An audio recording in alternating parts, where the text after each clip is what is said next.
this world. I hope you're doing fantastically well. This is your girl Jodi with the Whispers ASMR. And tonight we are going to be reading Reddit and internet ghost stories. Since the last time we did haunted places, I thought tonight we would talk about haunted houses and things. Haunted people. Haunted houses. Whatever is haunted that haunts people. I've been actually watching the show Haunted Houses and Haunted Objects on, I guess it's a Lifetime show, which is on Prime TV, and it is quite intense. Now, before we start, I want to thank everybody who is coming to my channel for the first time and everybody who's coming back to my channel. I appreciate you all so very much, and I appreciate you all leaving a comment and a like if you enjoyed this whispered content. Now I do want to mention before I start, I had a comment on the last video about a subscriber that had a very creepy experience, and I just wanted to reach out to this individual and say, if you'd like to make yourself known, please do so. But I know it was publicly commented, and I didn't, just out of respect, want to throw you out there. So, but they had been pushed physically. They were the last person to enter into a home or a dwelling, and out of quite a few people, they were the last in line to enter this place, and they were actually pushed, physically pushed. That is terrifying to me. I mean, this person had commented that they did not know if it was that this individual was trying to protect, or this entity was trying to protect, but, or was it running from somebody or something, as, you know, reenacting the situation. But all I know is when they looked behind them, nobody was there, and they physically felt something push them. Now that terrifies me. They took it very well, but I do want to say that that takes a lot of energy to do as a spirit, to have that much force. It's one thing, like, you know, last time we had talked about, or 2 times ago we had talked about a writer that said that they were picked up by this elderly man that had passed away 6 months prior. Well, that's a little bit different because they were in a car.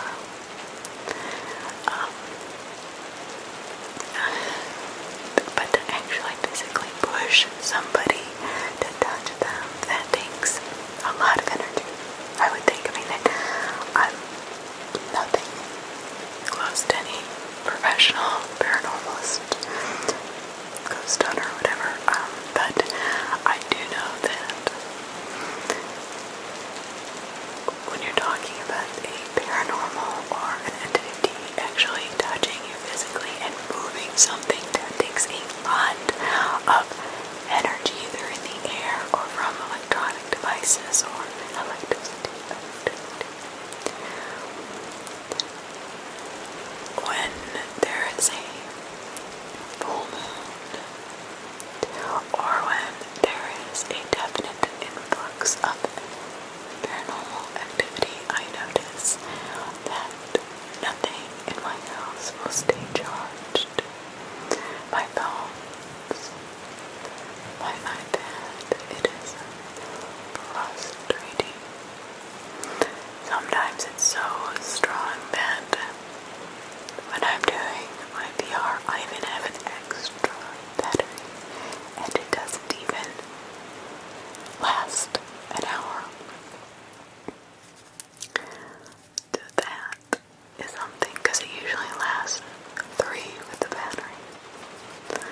surprised that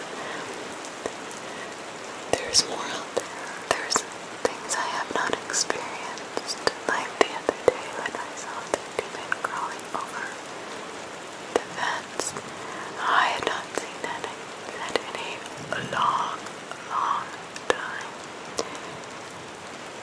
And like I said, it was not geared towards me. I just happened to look over, and you cannot miss it. It's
just awe-inspiring. I mean, it is really amazing.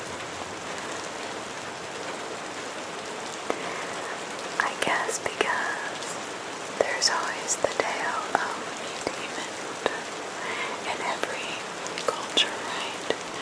That haunts the forests, that takes souls, that sucks souls from our children and from us as we walk through them.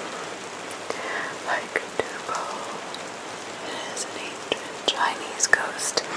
Now he's a vengeful ghost. Now before he died, it is said that Dubo served as a minister to Chinese Emperor. The son lived in 827 BC to 783 BC.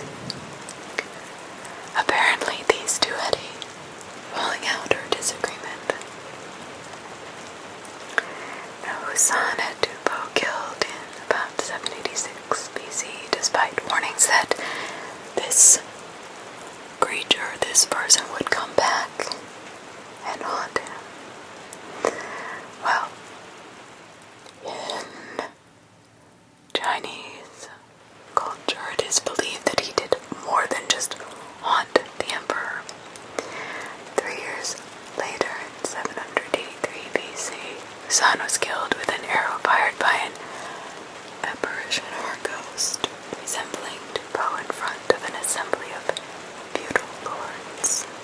Quote, unquote, written by Chinese philosopher Mo Zhu, who lived 470 to 391 BC. Now this is translated by Yu Bao Mi from The Complete Book of Ghosts by Paul Roland. I don't know, but I wouldn't mess with a ghost that is 3,200 years old.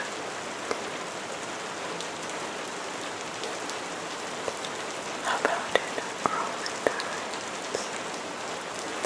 Senator Pliny the Younger, who died in AD 113, told a ghost tale so haunting that it still exists in the culture today. Quote, there was at Athens a large and roomy house which had a bad name, so that no one could live there.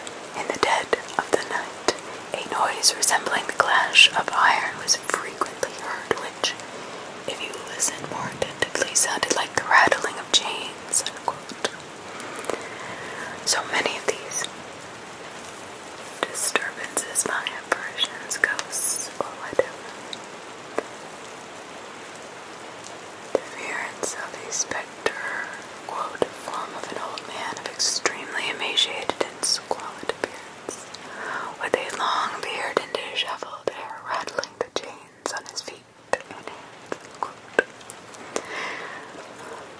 So, this house was abandoned and had to be rented out for a cheap price. Then a philosopher heard the story. He rented the house, so curious of this tale. He confronted this spirit. The ghost appeared, of course, and rattled around before vanishing. This philosopher marked the spot where the ghost vanished, and in the morning ordered that the spot be dug up, as the story goes.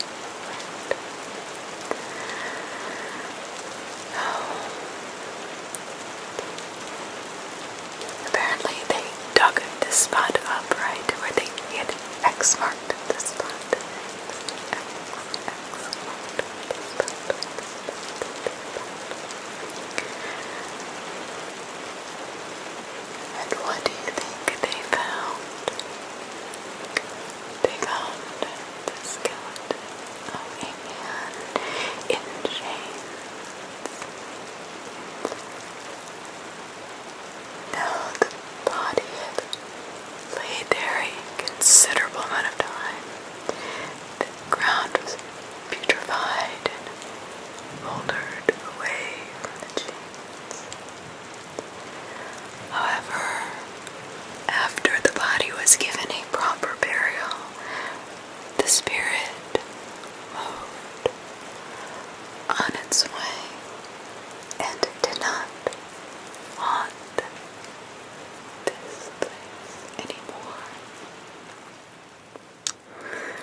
especially if you want to go into like the suicide forest in Japan, where more people go to commit suicide than anywhere else.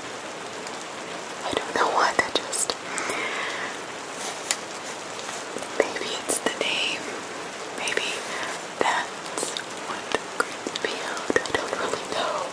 But does anybody agree with me? Like The Ring. Oh my god. And I'm sure I've said this before because this is one of the movies that can always horrify me. Even to this day, even though I know the ending, it's still... Have you seen with The Ring 3 where they actually go to find the girl's body and they tell you the whole story behind what happened? Oh my gosh. It is terrifying. It's still terrifying. And I don't think it resolves. Oops. I don't think it resolves the problem. I mean, this is a parasitic ghost, or whatever she was, I don't know. But she was a powerful and very angry entity. But whether it is false fiction or whatever you want to call it, or just a made-up story, I always say there is truth in jest. Meaning that even though somebody may be joking about something or telling a tall tale, there has got to be a little bit of truth in something like that, don't you think? A little bit has to come from somewhere. Because it doesn't teach a lesson of girls getting pregnant too early, or, it doesn't really teach a lesson, it is just freaking horrifying. Do you know what I mean? Like,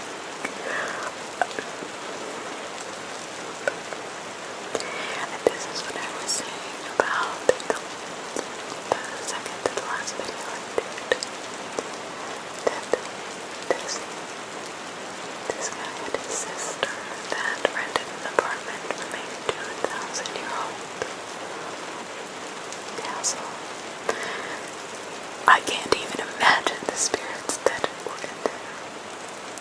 Now, the 900-year-old Tower of London is said to contain numerous ghosts, and the Queen's house is considered by tower officials to be one of the most haunted places.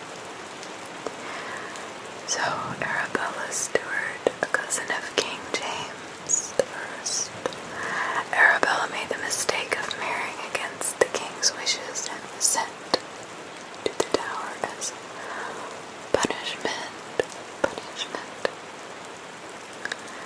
A guard who saw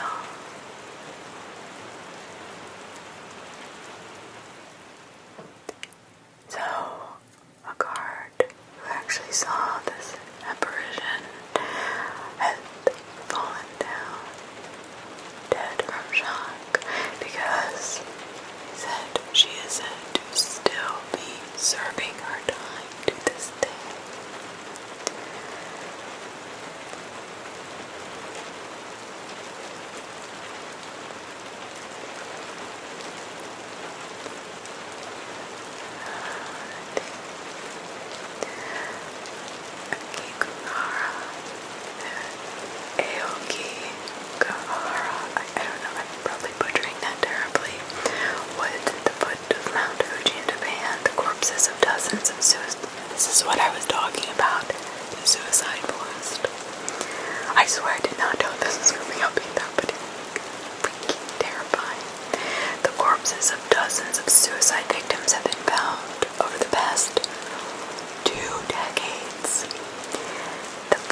seen a lot of things, and I don't know if they're true or not, but I've seen a lot of different quote-unquote documentaries of the suicide forest, and there is a little question about, can anybody stay the night in that forest and survive?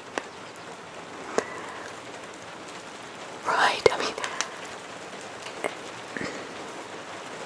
what if the forest is so strong that it gets inside of your head and will pull you into the forest?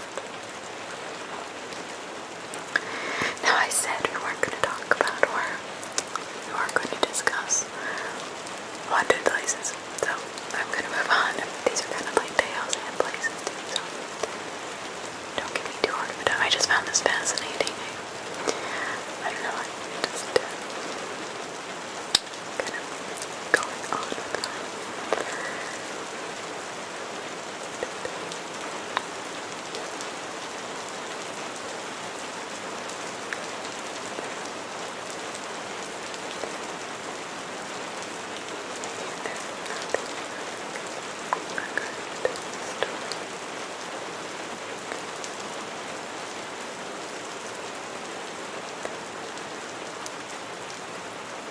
There is a woman, Jackie from Oklahoma, who says that while her memories have slightly diminished over the years, she can recall having a childhood imaginary friend, her very own imaginary friend. Her grandparents, Granny, Junie, and Pa, they lived in a small, comfortable home with a quiet backyard. And Jackie remembers when she would go visit them in the summer that when she was a child, she would make daisies, jewelry out of dandelions or daisy chains while sitting beneath a large oak tree during the hot summer days. She says, quote, "I have very good memories of my pawing," Jackie said on the podcast. Quote, "He would sit under the tree with me and tell me stories. The stories were often about his life and memories of prohibition." And she says, quote, "He was actually a very interesting character." "I have some really neat stories and I'm grateful to have them. The only problem is that the grandfather she is referring to died in 1981. She was born in 1982.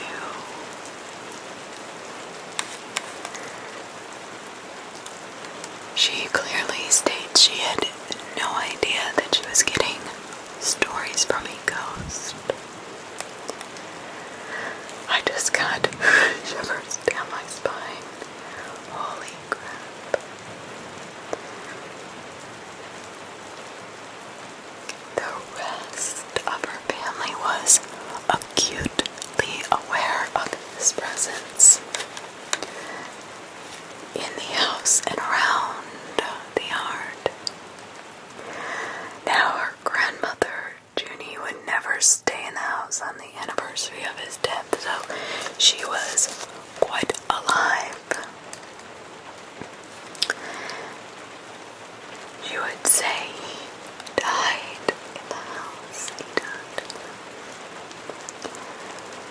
Now, in hindsight,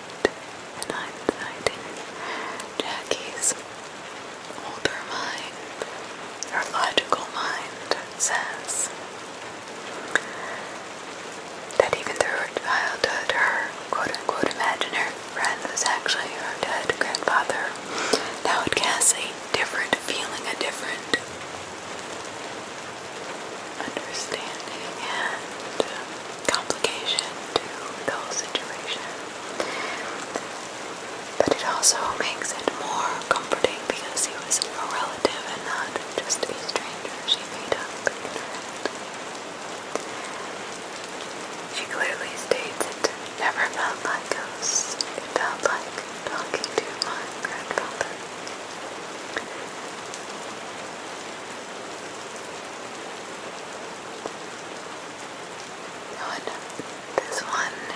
1998.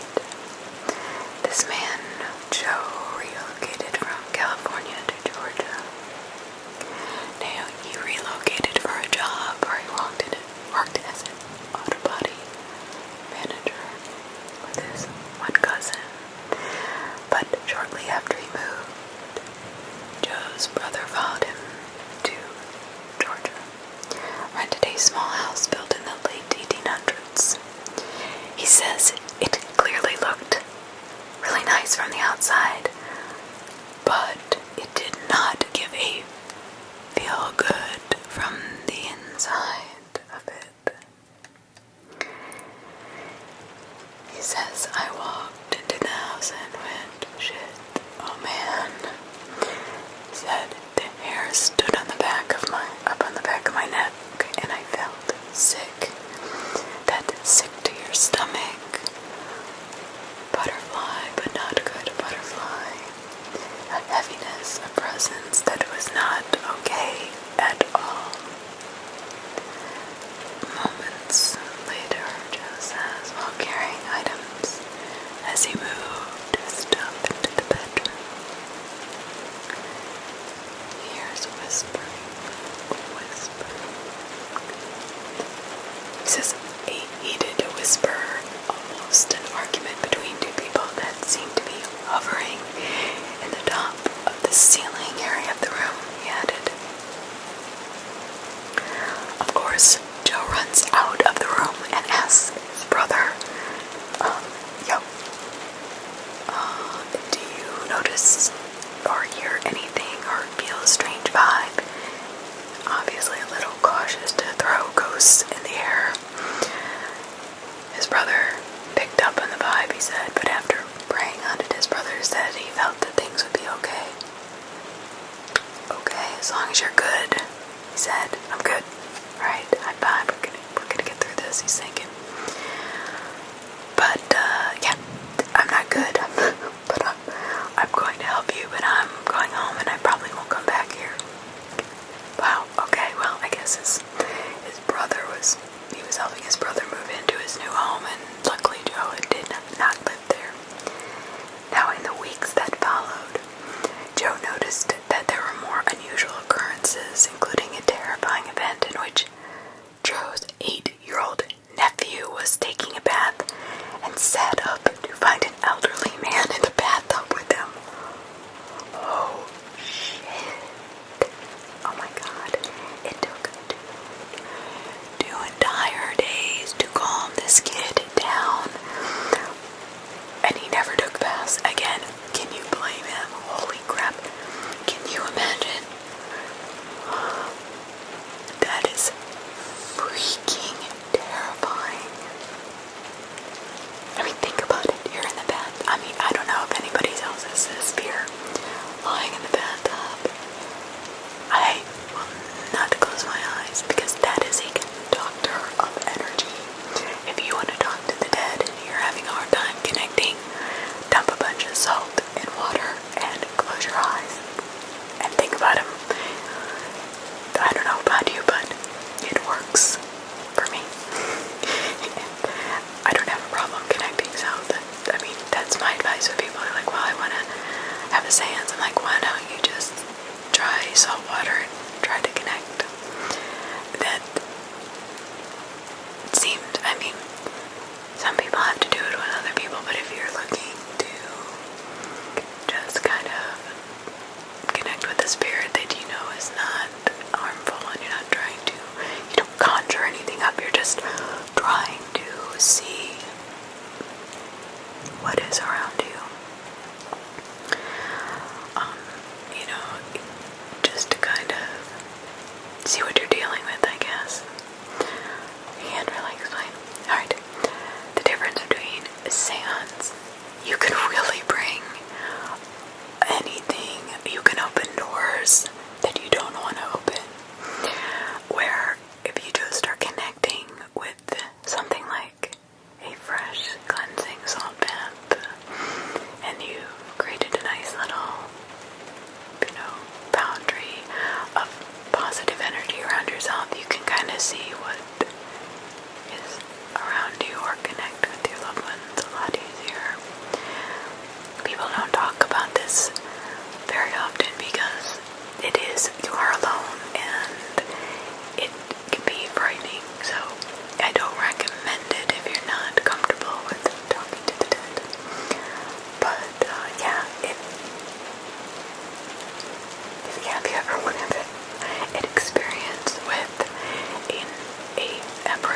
ghost, an entity, whatever, hop into a saltwater bath and just kind of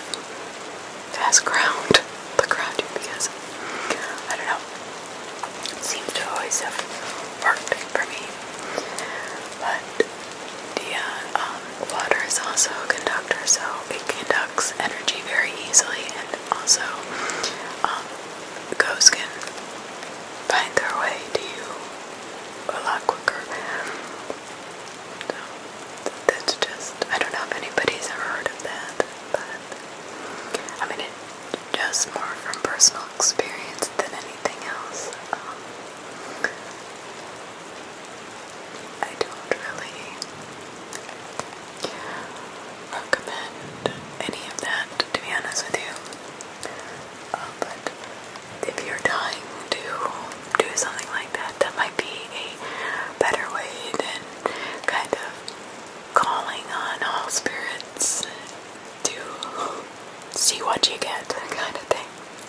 To me, that's much more complicated to keep safe. But maybe not. Maybe I'm wrong. And of course, you're naked and more vulnerable, so yeah, maybe just stick to not doing anything.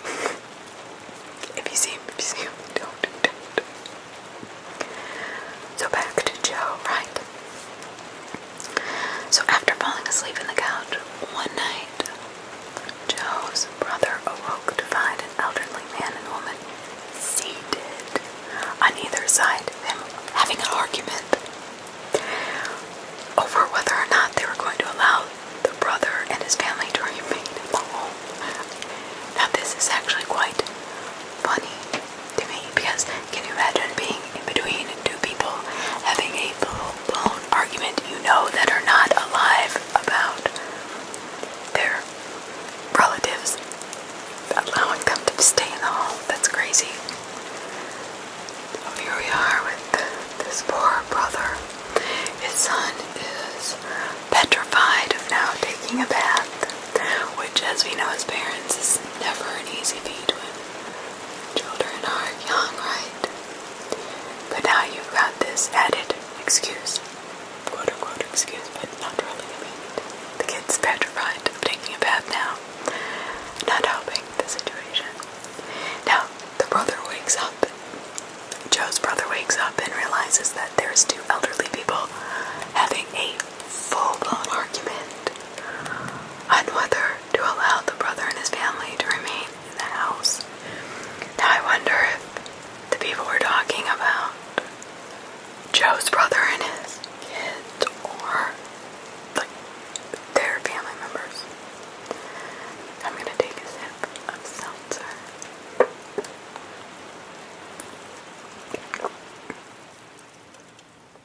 Because somebody commented I needed to drink. And I do get thirstier in here than I did before. So they were right. But I didn't want to think that I was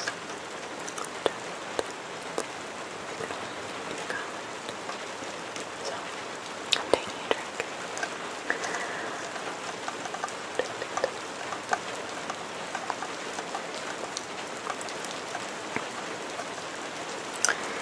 So here is the kicker. When Joe's brother asked to borrow Joe's truck one afternoon, after receiving word that his 4-year-old daughter had been found wandering along a busy road by herself, with her hand up in the air.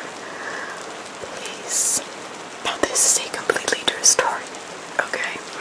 Police and other agencies were called to investigate.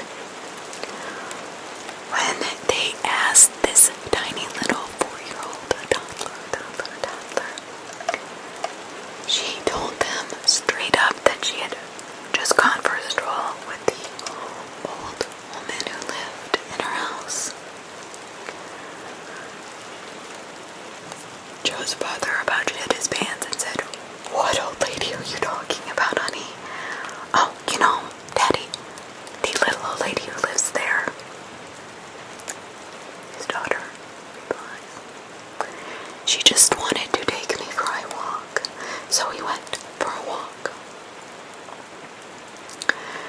Not only was this impossible for his daughter to have accomplished by herself because the door was one of those heavy, heavy wooden doors, and he said it was bolted shut. So completely confused and scratching his head on how the hell she was able to leave the house. I'm sure trying to save himself from the police who are, I'm sure, looking at him like, okay buddy, you leave your 4-year-old in the care of a non-existent woman. I don't know who's crazier, the daughter or you. I'm sure the police are thinking. So now everybody's confused, and they ask the little girl how she was able to even leave the house. She said, oh, the old lady opened the door, then we petted the dog for a little bit, then we went for a walk. She explained quite frankly. She was so genuine and honest. At 4 years old, he couldn't call her a liar, Joe said. So shortly after, of course, pissing his pants because he's afraid his little kids were, they're being guided down the street by a woman who is dead, and anything could happen. That's just not comfortable to any parent, even a parent who experiences the paranormal. It doesn't look good on DCF or any kind of child services report. So he moves out. They never went back. Now Joe still drives by the house nearly every day. It looks like a perfectly beautiful, normal, acceptable house, he said. Except for one thing, Joe says. What lies inside? Now, the Stanley Hotel, yes, this ain't nothing related to this, but many, many ghost stories have emanated from this hotel, in Estes Park, Colorado. Now, it was originally a posh getaway for guests seeking solitude in the mountains in 1909. But as the years passed, occupancy started to decline. By the 1970s, the grand beauty and lure of this hotel into disrepair. Now, do you know what book inspired or was inspired by this hotel? The now famous 217 room 217, where Stephen King spent the night there and wrote The Shining, one of the most well-known novels of its day. So, of course, the book and the blockbuster hit really helped the Stanley into its former glory and beauty. Now people come in droves, and ghost hunters alike. I've seen many, many ghost hunting expeditions on the Stanley Hotel.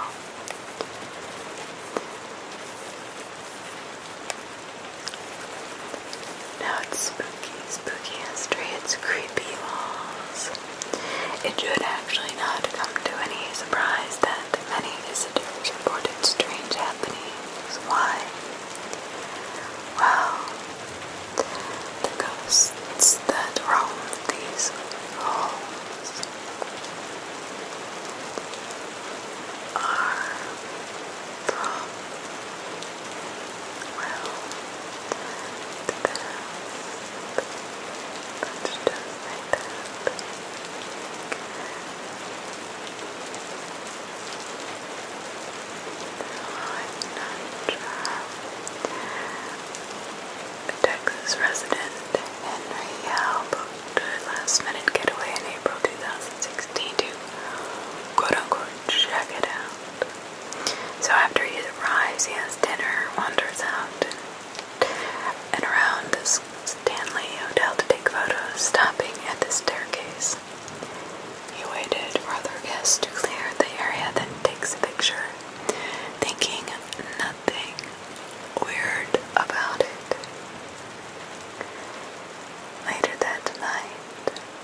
Well, on his way back to his home in Texas, he is going through the photos he had taken.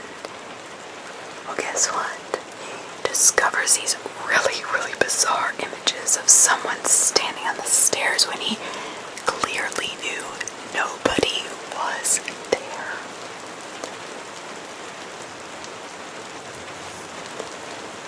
Noah jokingly posted it on Instagram, but the world took notice. He found himself in the limelight with his ghost picture, warranting attention from all of these international media sources. Paranormal experts who wanted to examine the photo. Some experts say that there's two ghosts, and other people say that the reason he got sick was because the ghosts were trying to materialize, remove the energy from my soul.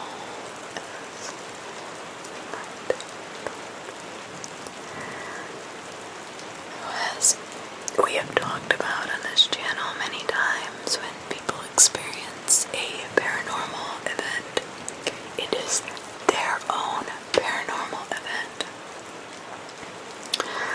I don't know if you have seen the new show about the actual Conjuring house. The first paranormal investigators to actually go stay more than just a few days went and had some really, really bizarre experiences. But not only that, they each took something home with them from the Conjuring house. Like, what the fuck would you do that for, right? I mean, if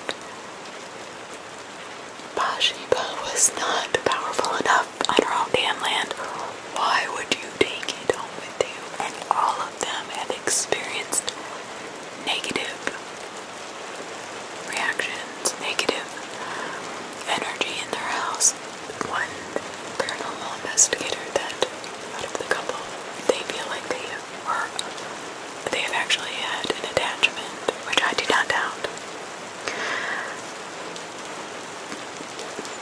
Can I please advise any of those out there planning on doing any of this? Do not do me one favor. Do not take anything with you. Please don't do that. Moving on to Lizzie Borden and Paul's River messages. Well, so this says it's the location of two unsolved murders. August 4th, 1892, Andrew Borden and his wife Abby Borden were found murdered in their Fall River, Massachusetts home. Now, murder was not commonplace in the 1800s, and by God, it was not done by women, that's for sure. The fact they were bludgeoned to death with an axe, and the main suspect was their 32-year-old daughter, Lizzie Borden, was certainly way out of the spectrum of what was like even in people's minds as a possibility. So the crime and then the trial that followed made probably more headlines than any other murder in the world, really. I mean, if you think about it, it's one of the most famous murders in the world. She was ultimately acquitted of the murder, but of course, she would never be free of that accusation. She remains, of course, forever linked to the heinous killings, as does the family home that they all occupied together. But what would drive someone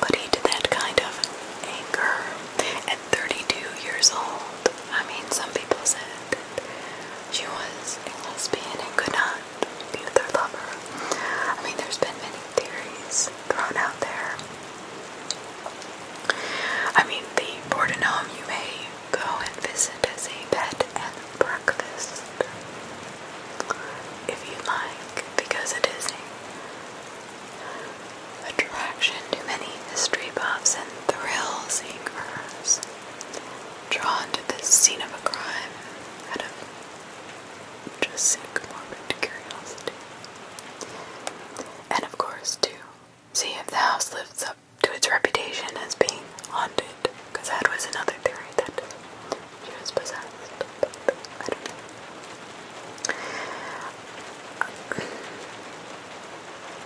So this Susan St. John, 21st century realtor, and also a tour guide at the historic Lizzie Borden house, she tells the Today Show that, quote, "When I started working here, it was more of the history.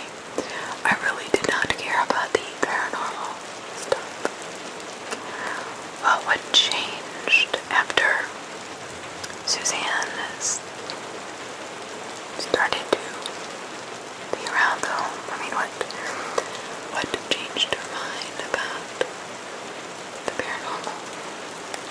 She said that she had a few unusual happenings of her own. So apparently guests will hear laughing and playing in the middle of the night. Things will get moved around. She says, explained that once she found toys scattered across a room that no one had ever been in. A picture fell over and slid 2 feet across the floor without any plausible explanation. A closet door opened on its own volition. Her words, exactly. On the eve of the anniversary of Andrew and Abby's murder, she and 2 other tour guides felt sudden, sharp, piercing pains in their left eye. The same exact location of Andrew Borden's fatal injuries. But perhaps, she says, the most unnerving and rattling is a story that Suzanne tells of a tour guide at the Lizzie Borden house who had asked her group to silence their cell phones before starting the tour. Moments later, a guest's cell phone rang. She looked up and said, "It's my mom." The tour guide asked if she wanted to leave and take the call, to which the woman replied, "She died 2 years ago." Oh. Wow, okay. Good to know about that. That's freaking terrifying. I'm sorry. I am absolutely that. Okay. If I am a tour guide and I'm literally like, okay, it's your mom, I get it. Would you like to step outside? And she tells me she died 2 years ago. Yeah, I'm just going to. I don't know what I would say. I got nothing. There. So, a resident of Dayton, Ohio, was trucking along with his 3-year-old son in the back seat as they passed by a cemetery. It was a modest cemetery with only flowers and small plaques. Basically looked like a giant garden, he said. Now as they passed, his son, who was happily singing, abruptly stopped, reached his arm out, and his tiny little finger, he pointed to the cemetery and exclaimed, "Hey, Daddy, look at all those people." What? Yeah, Daddy, they are all just standing there, looking down at the grass. What are they doing? Oh, a little bit discombobulated and unsure about what the hell he was watching on TV, his son was.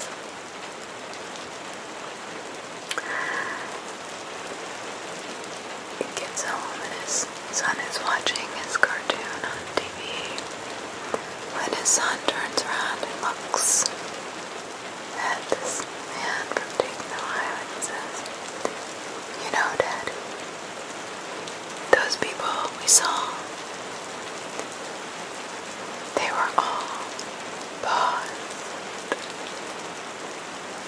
They were not alive, Daddy."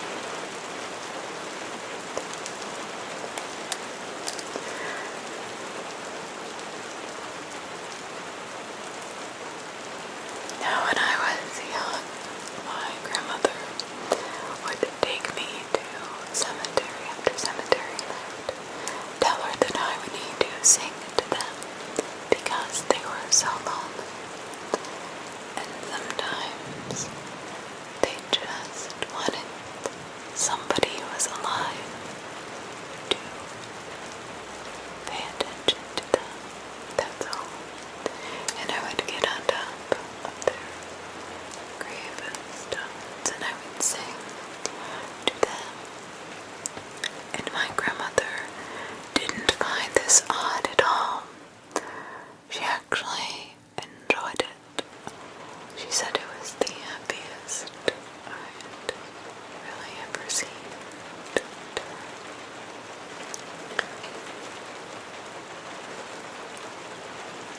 I don't know. I still love to go to cemeteries today.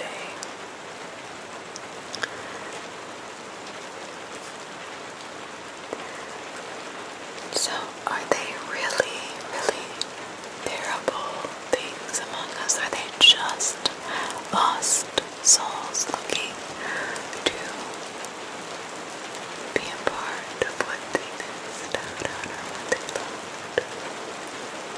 I don't necessarily think that the ghosts or apparitions or entities that we see are there to haunt us. I think that is a poor word. I think they want to be accepted as if they were alive and they want to live among us.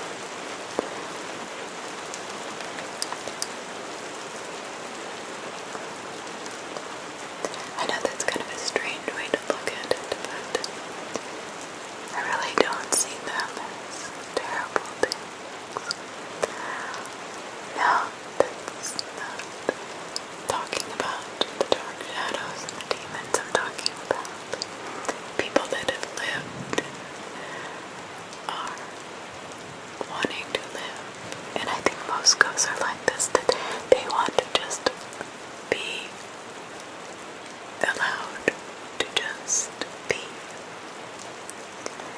And can get grumpy if we try to change the routine. Change the routine a little bit. A little bit.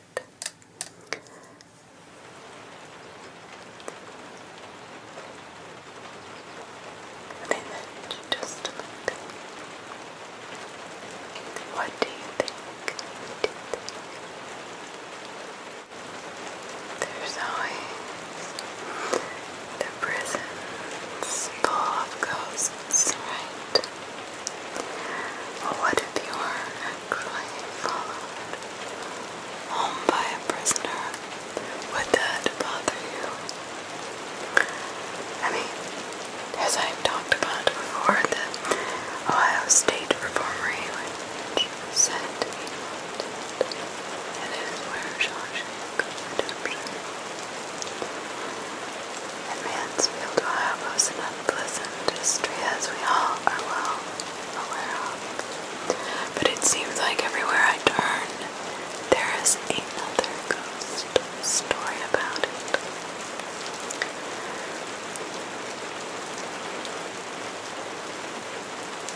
So, immediately this place had tons of success. But eventually it's converted into a maximum security prison. After budget cuts and budget cuts in the 80s, it had become deplorable, and according to the people that paranormal investigated, it was a terrible place, a horrible, deplorable place. It had this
something about it, that place, that just made it rancid in anger.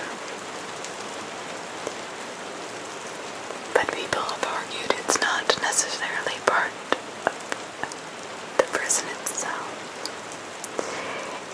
Some people believe it was one of the objects donated to the prison while it was being restored as a historical monument.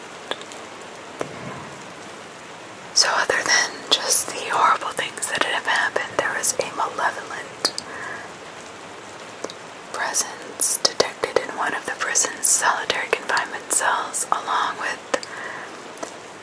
a paranormal associate, a psychic medium concurring. They would ask the spirit in the cell, who was very angry, and they did not want them there, literally cussing them out.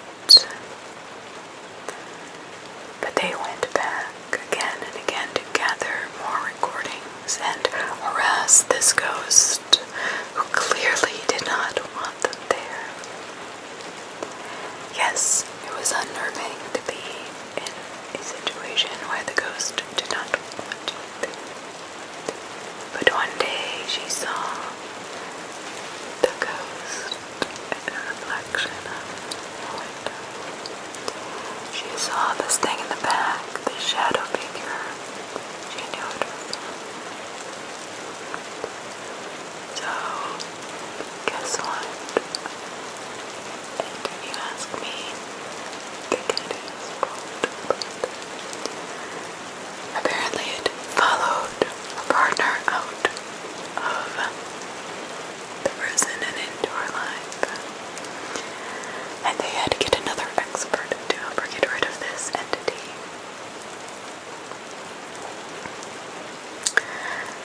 I don't know.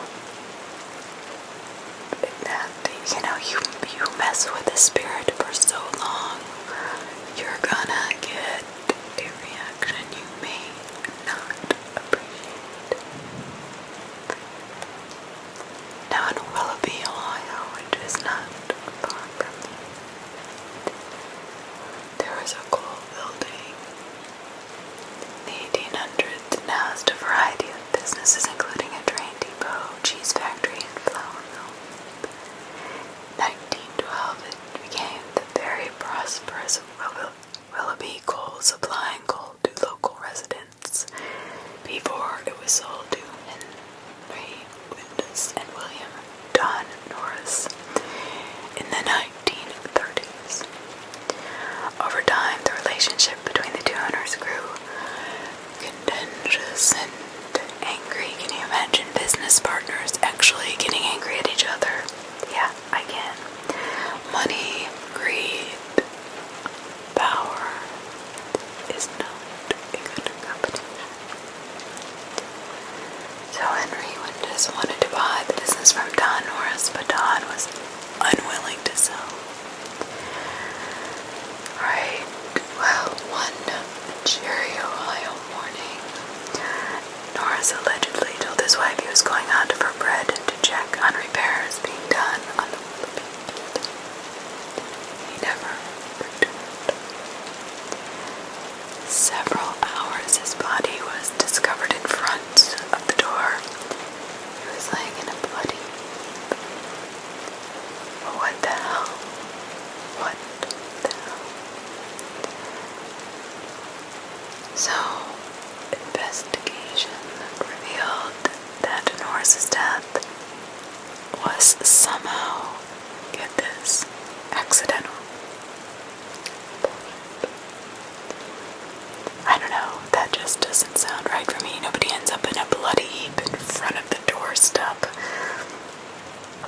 And of course this ruling did not sit well with the family. They thought that when Don Norris arrived at the property that morning, well, guess who he might have been greeted by, or what they thought? Well, they may not have been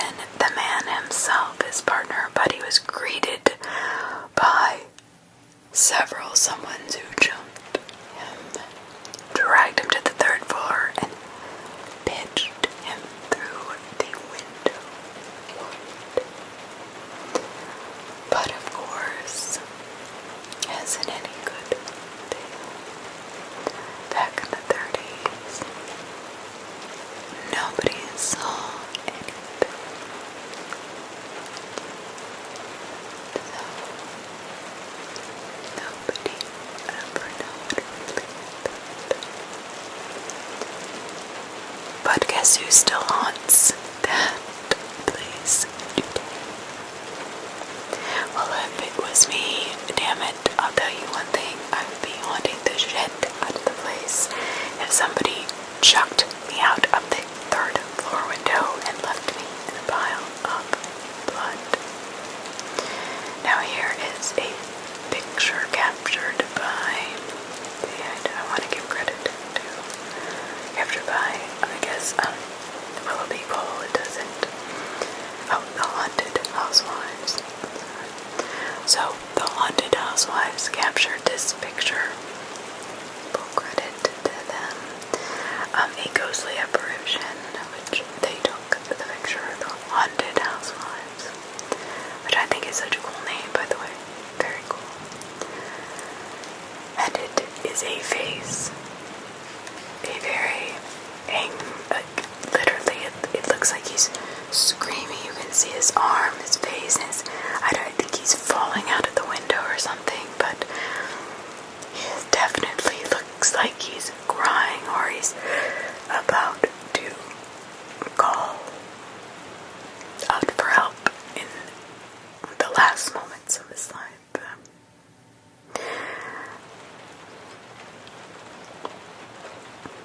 Now, these women have investigated this pretty thoroughly over the years.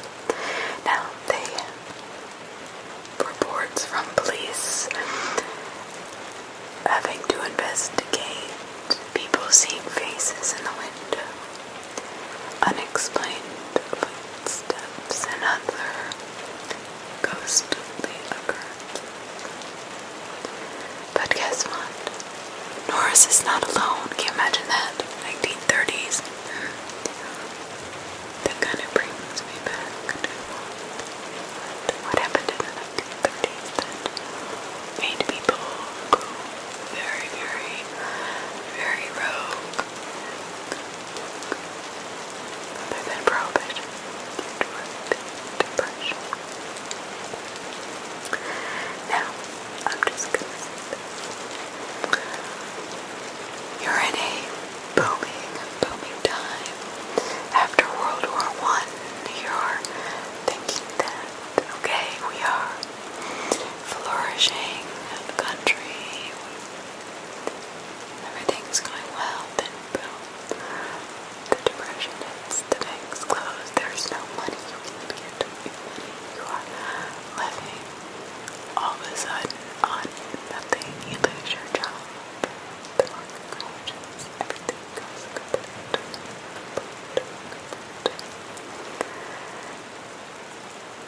That is probably, I can't even, I've heard my grandparents talk about it, and my dad explain what his parents said about it, but to actually have actually been there that day when you realize that all of your savings, all of the money that you put into the bank is completely gone. Can you imagine that? Just emptiness and fear that would run succinctly through your body. So in this Willoughby hall, they have 5 or 6 resident spirits. I'm imagining all murdered the same way or by the same people.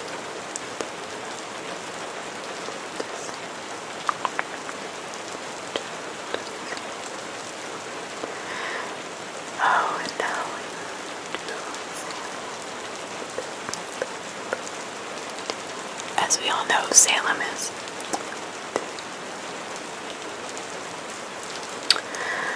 a place where chilling stories and the 400-year history. One of them is the Captain Joseph White, a wealthy merchant who was found bludgeoned to death in his bed. Okay.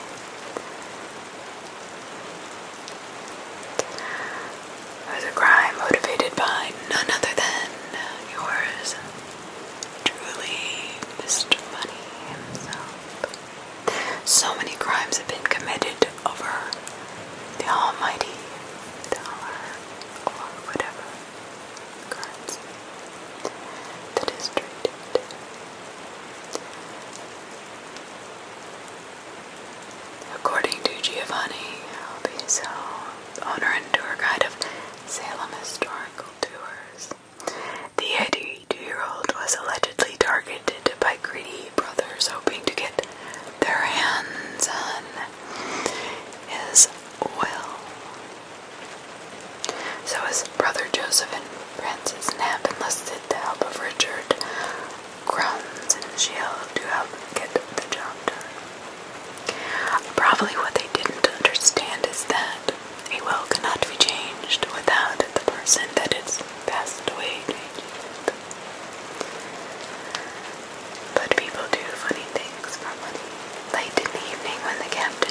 said to be the inspiration of Edgar Allan's Poe.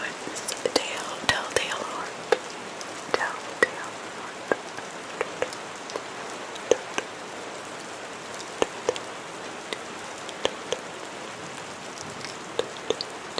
The heart you can hear beating.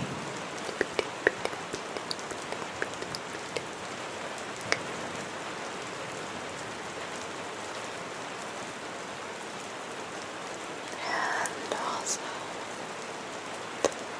has been an inspiration for the game Clue.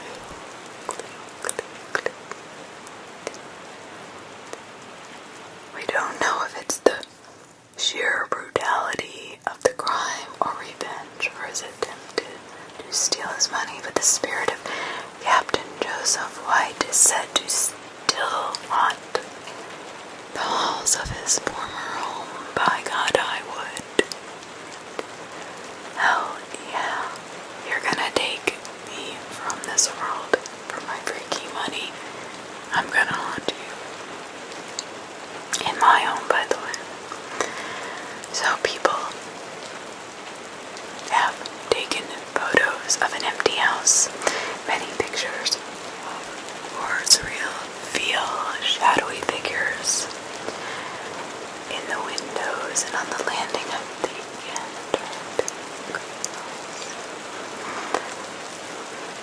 well, what we can say here is that it's active to say the least, right? How about Portland, Oregon? Now, like I said, Portland, Oregon is a very, it's not necessarily Portland itself, but there is something about Oregon that has a foreboding or mysterious vibe about it. I have seen things and experienced the things there that are not even really that comprehensible. So in the 1990s, a resident of Portland, Oregon, driving with a bunch of friends, meet him up in the city. She finds herself in traffic. She's 18 years old and she slows down and realizes that the reason there is so much traffic was because of a horrific car accident. She passes by the scene as the traffic slowly rolls by the accident. And at that moment, she realizes that somebody had died. 1 moment later, there is a woman sitting in my passenger seat, she says. Yeah, I felt crazy, but this woman was dressed in work clothes. Right next door is seated. This woman is in complete shock, as you might expect. But the woman in the passenger seat is apparently more freaked out. And you know what? I can kind of see that, can't you? Here you are, you die in an accident. You're like, damn, I need a ride to work. You get in with the first person that drives by and you're like, who the fuck are you taking me to work? Because you don't know you're dead yet, right? So shit. I mean, I don't know who'd be more afraid. She said that this poor woman was really freaked out. She looked like somebody who had just ended up in somebody else's car. The woman is now in sheer panic. She's demanding this woman, this poor 18-year-old girl, to tell her how she got in her car and who the hell she was. Now this girl noticed that the woman had an unearthly quality about her and realized that whoever she had passed on the other side of the road was somehow in the car with her. I'm sure that's kind of an energy that you'd be able to feel. It would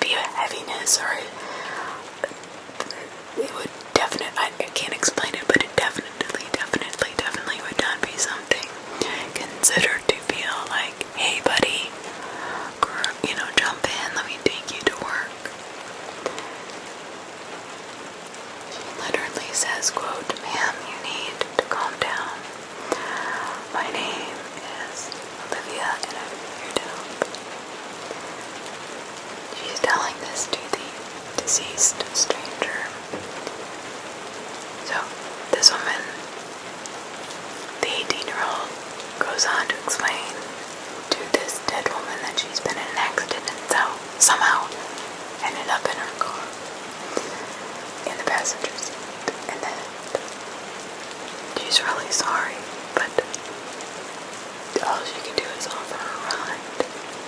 Of course, the woman was completely beside herself and didn't know idea what was going on.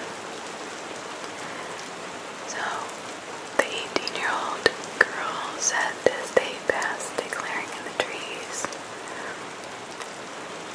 she encouraged this woman to peacefully walk down towards the sun. As she let her out, this woman opens the door, and in a little bit of disbelief as she pulls over, the woman opens the door and she does walk out into the sunlight and disappears. It seems to be pretty peaceful.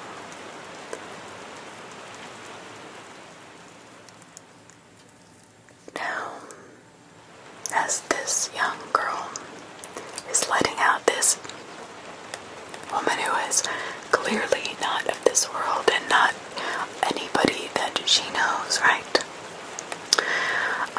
Yeah, so she's convincing herself that this never happened, that she's imagined the whole thing. Her imagination of an 18-year-old has gone wild, and that she's crazy basically, or that she had a lapse in sanity, I guess. Many days later, a story appears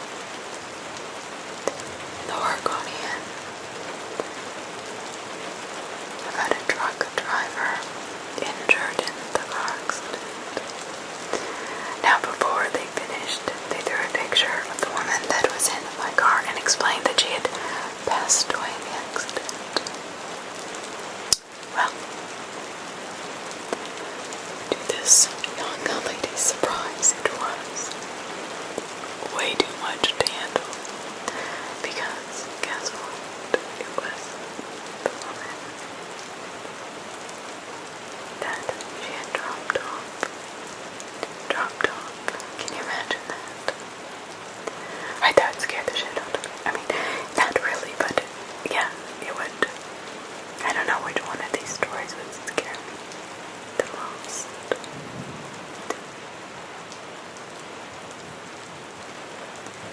I don't know, right? I mean, you want to understand them all.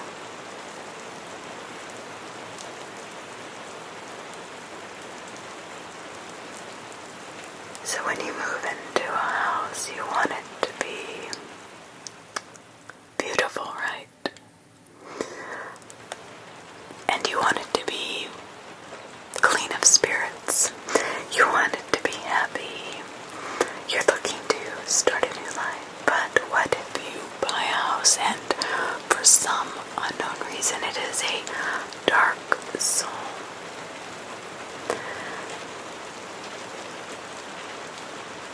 Alright, we're gonna start with what is known as the Lamp Mansion. And it is featured on an episode of House Beautiful's Haunted House. The Dark House. Okay, you can always go and subscribe. But this is in Missouri. Now, the Lamp Mansion, I have heard over the years, I've been through there, and this person says it is one of the most haunted places in America due to its tragic history and its wealthy beer barons.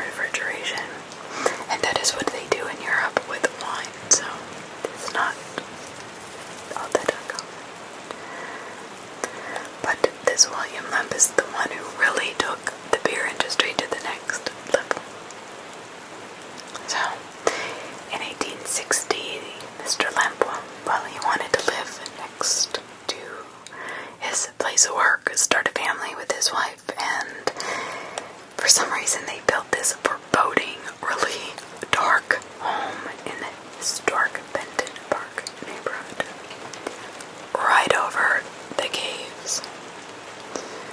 Right.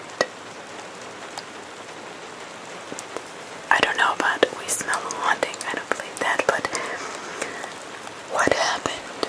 So in 1904, it seemed like everything started to take a turn for the worst.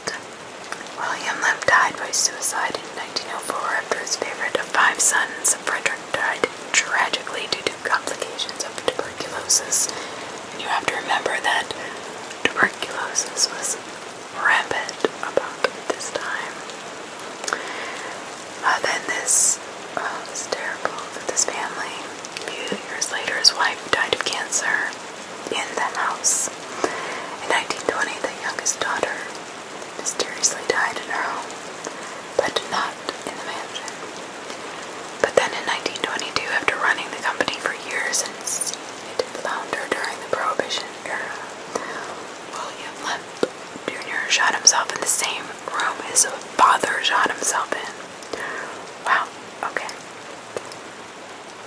So one of the other brothers, Charles Lemp, lived in the home during the 30s and late 40s when he shot his own dog in the basement of the home before dying by suicide in his room. The same year, the youngest surviving Lemp child, Edwin, sold the house and transformed it into a boarding house.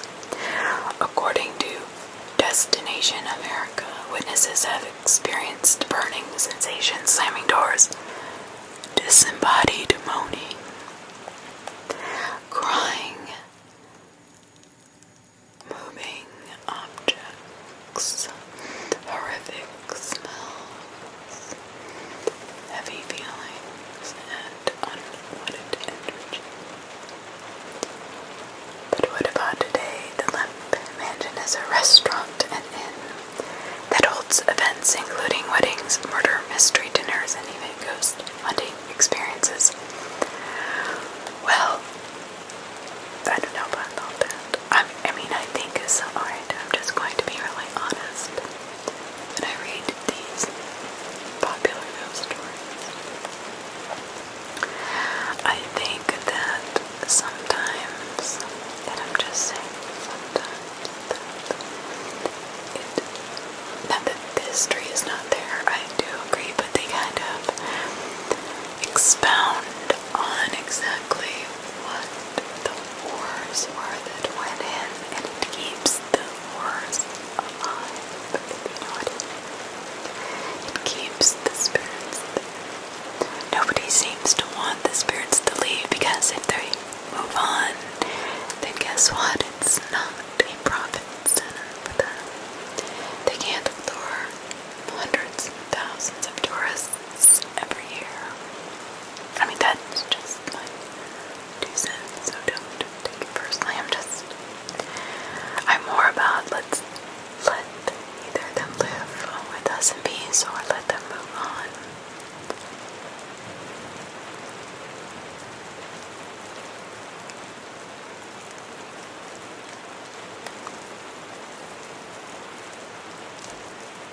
Now, Chop House in Boise, Idaho. Now I picked this one because I have been to Boise, and I'm telling you, there's something interesting in Idaho, other than its vast beauty. So this is 805 West Linden Street in Boise, Idaho. It's hard to miss. Covered in layers of soot with windows broken and boarded up, trash strewn around the yard, and the 2-story, 2,728 square foot craftsman-style home looks like it could have been out of a horror movie, abandoned, broken down, and scarier than shit. But the true story is actually quite scarier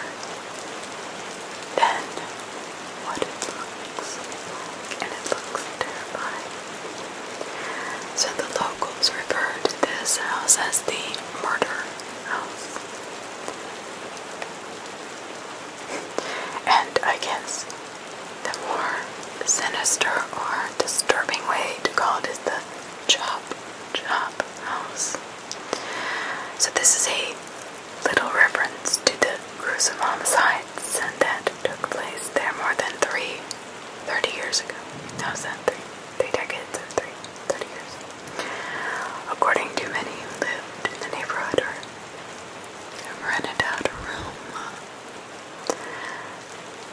The basement, in particular, exudes some haunted energy. Reports have been filed about shadowy figures appearing and disappearing before their very eyes. Now, I don't know if I believe this in its entirety because, I don't know, as much as I've seen oozing liquid, just kind of spewing out of the walls, dripping down the hallways as if it was bleeding. I don't know. You can watch this Boise house murder with a guest interview with Justin Long in an episode of House Beautiful's Haunted House podcast, Dark House.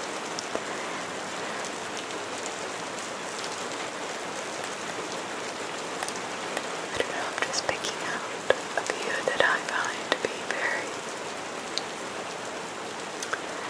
Alright, let's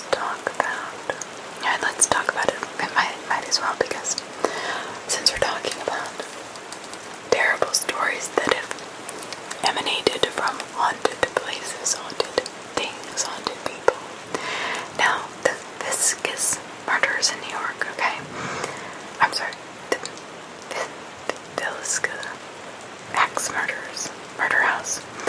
Not New York, I take that back. Erase that, what you thought. The Villisca axe murder house in Villisca, Iowa. So, in 1912, on June 10th, Josh and Sarah Moore were bludgeoned to death inside their home. Their 4 children and 2 friends were spending the night. They were also murdered. Now, when I was in Iowa passing through, I passed by this house.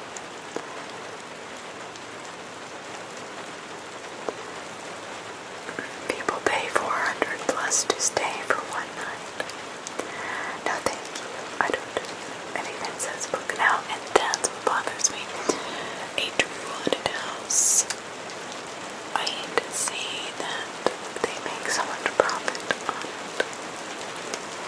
I mean, people say that the Villisca's house in Iowa is one of the most haunted houses. I don't know. You hear children's voices, falling lamps, moving ladders, flying objects. Let's just say in 2014, a professional paranormal investigator stabbed himself after spending the night. Skeptics have left believers. Do you believe? I don't know.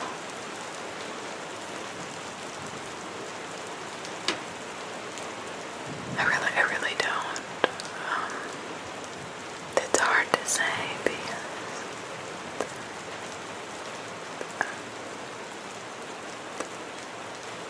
sometimes things can,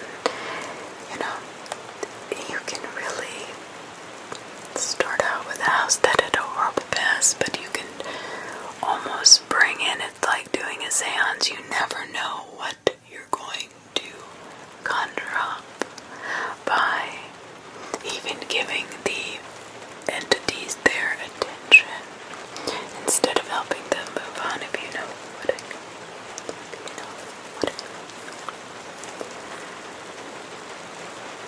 So Fairfield County, Ohio. I mean, not very far from me. Located in Fairfield County.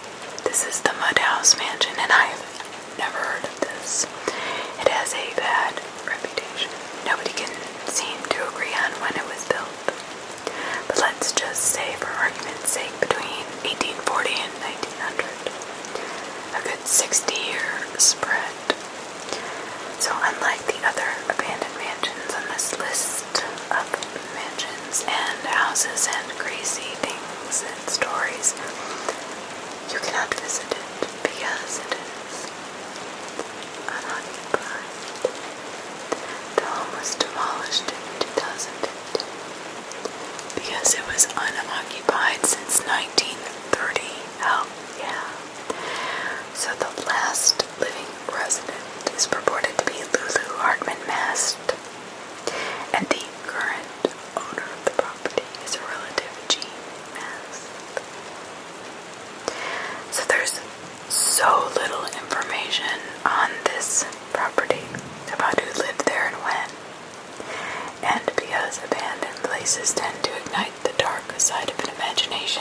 does it have to be?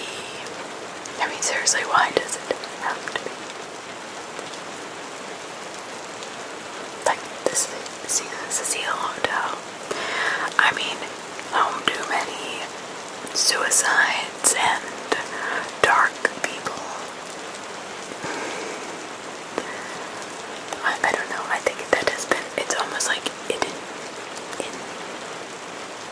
insidiously infests and rots away the internal just core of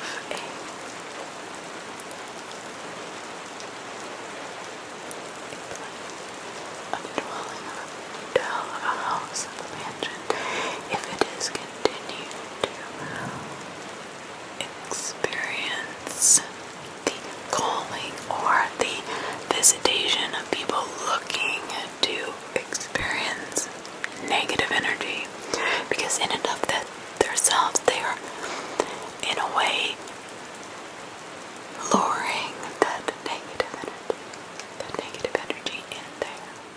And maybe it may have started off clearly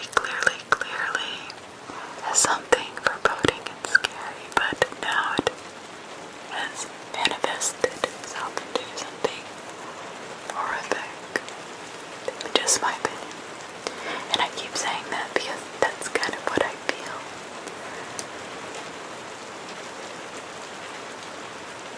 Alright, well, let's go to Taiwan. And I know this is turning out to be like places, but it is stories. So the family mansion in Taiwan, built in 1929, the Baroque style. The Mingzhong Ghost House, or the Lu family mansion, is a place with a heartbreaking past. So this is proceeds in the Taiwanese countryside. Now it has been completely abandoned since the 50s, and the family fled abruptly. And like all haunted or mysterious places, there's plenty of folklore and tales that go along with it.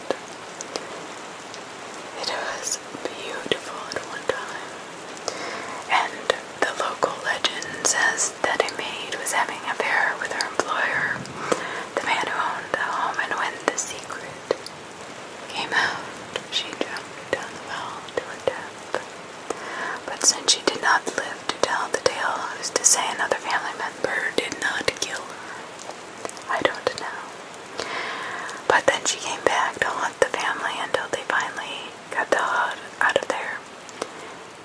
Now, then a few years later it was reoccupied, and many of the Kuomintang of China, KMT, many of whom were also thought to have died of suicide. This only exacerbated the problem and its reputation for being haunted. So people that actually had visited before it was shut down revealed plenty of ghostly sightings.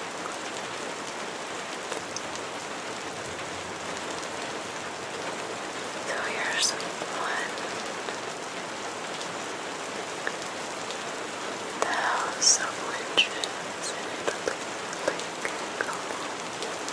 Now I've been to Lake Como a couple times. Villa de Medici is foreboding in its own right. That looming fog blanket. It is dubbed the House of Witches. Back to 1854 to 1857, when it was built as a summer house for Count Felix de Vichy. The family was only able to spend a few years there as their lives were marred in tragedy right after it was built. Now the first man to have created the home died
says the Tampa Bay Times reported. She said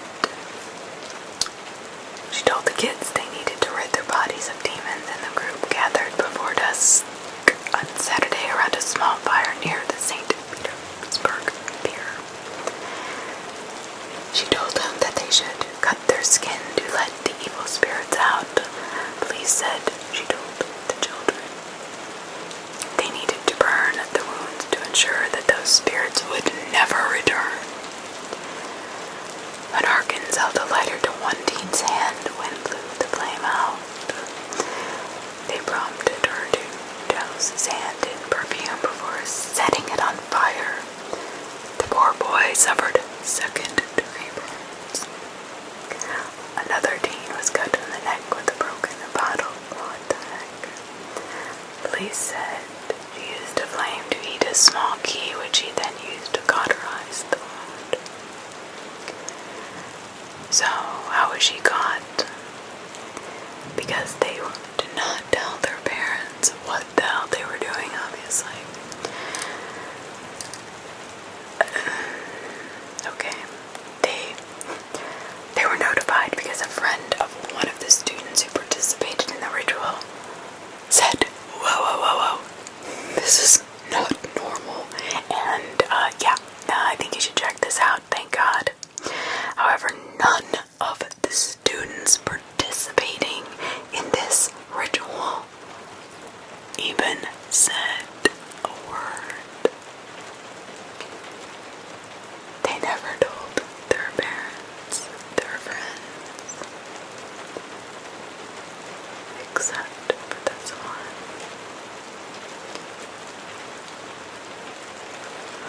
They wouldn't even comment following the arrest of Harkins for aggravated abuse, battery. When they spoke to Harkins, she didn't spell out what type of religion it requires as drastic measures. No kidding. Let's do some bloodletting in the name of Bob the Builder. I don't know. She hasn't informed us exactly what she's trying to accomplish with this. I don't know.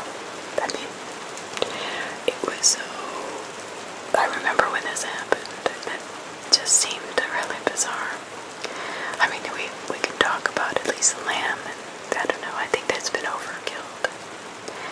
But I have not heard of an exorcism in Indianapolis. So last year, and this was, sometimes I post this. Okay, so last year, 2022. Right, I have not read this or heard of this. There is an exorcism in Indianapolis. There is a huge, lengthy report on a family terrorized by 3 children allegedly possessed by demons. The account of LaToya Emmons and her family tells disturbing stories of children climbing the walls, getting thrown across rooms, and children threatening doctors to keep deep unnatural voices. Okay, that's kind of creepy. That's creepy. It would seem like accounts are more or less corroborated with nearly 800 pages of official reports obtained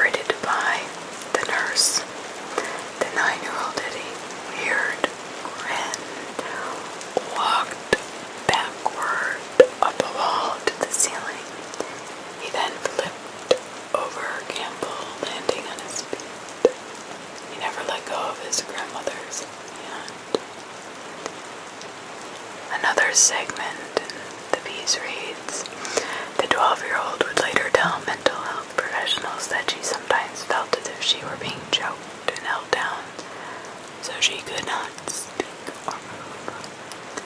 She said she heard a voice say that she'd never see her family again and would not live another 20 minutes.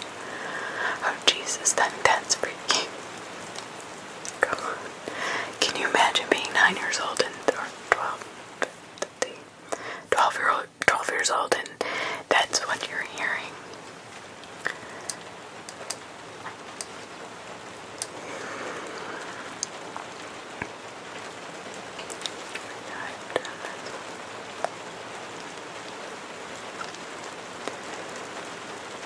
Now in 2007, ABC News documented a series of cell phone calls to families, terrifyingly specific.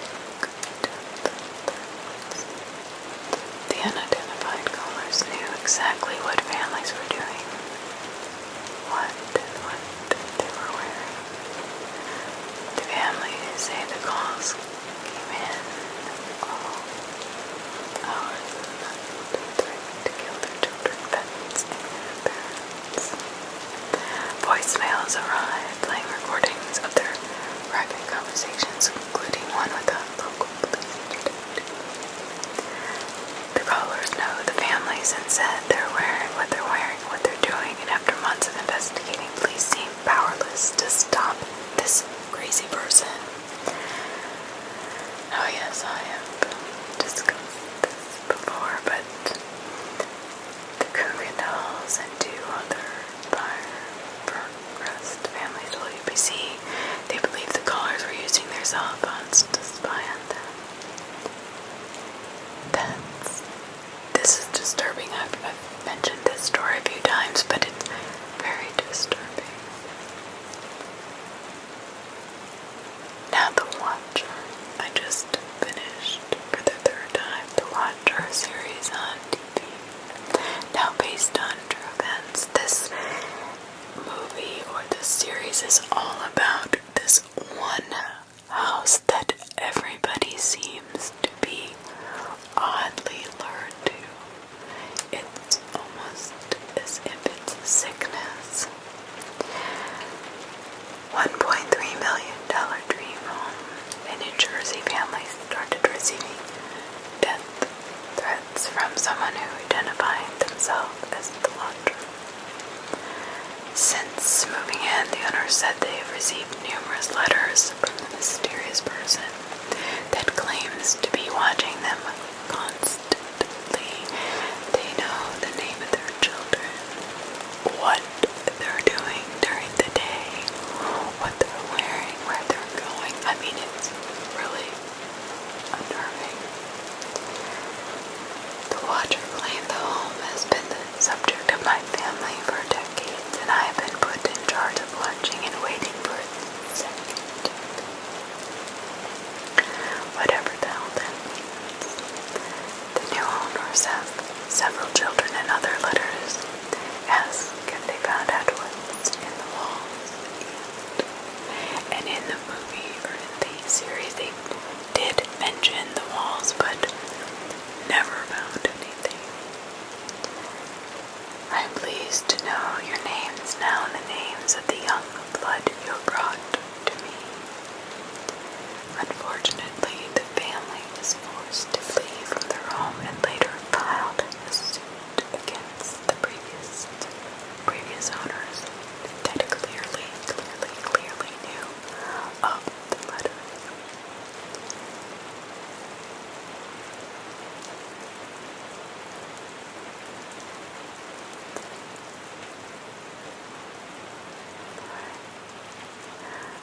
I say the cannibal. Now this was back in 1974. 24-year-old Waco University student followed a German woman home to her apartment in Tokyo, Japan. Now he broke into her apartment while she was sleeping and attempted to cut off a piece of her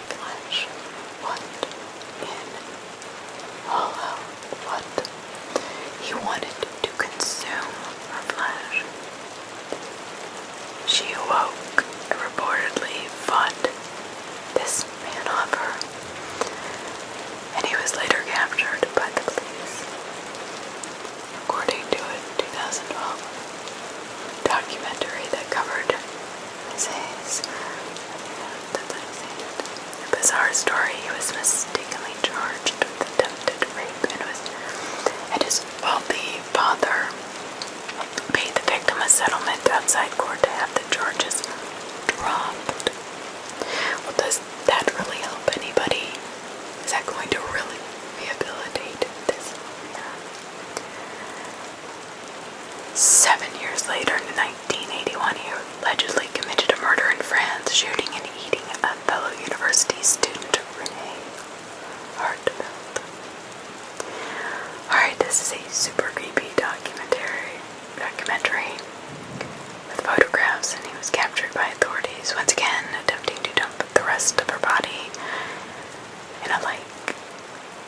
So he was deported back to Japan, committed to a mental institution, and for reasons really quite unknown, his psychologist in Japan decided that he was sane.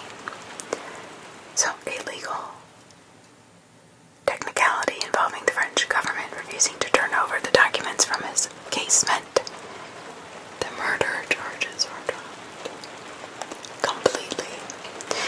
Yeah, he dragged himself out of the mental hospital and has reportedly been walking the streets as a free man ever since. Has even become a controversial celebrity, writing over 20 books. According to Japan Today, most recently fantasized about a unnamed TV actress saying, quote, "I'll get a glimpse of her thigh and think that she sure looks tasty, but I don't feel like I'm actually going to eat it. As I accomplished the act of cannibalism once, there's no meaning to maintain the desire for it anymore." He continues on to say, "In my book, I wrote that human flesh was tasty, but that was not really true. I'd much rather eat Kobe beef, but because I desired to consume human flesh for so long, I managed to convince myself that it would be extremely delicious." Quote. So he was referenced in the Rolling Stone songs "Too Much Blood." Okay. So this man has become basically a celebrity for eating a person and trying to eat another person. Does anybody find that eerie or creepy? Now my whole point in reading these is I want to know, do you think these people are afflicted with a dark entity? Do you think that their ability to lead a normal, quote-unquote, normal life has something to do with the release of some kind of attachment? I don't know. I'm just curious, that's why I read those few, because I find that to be, I don't know.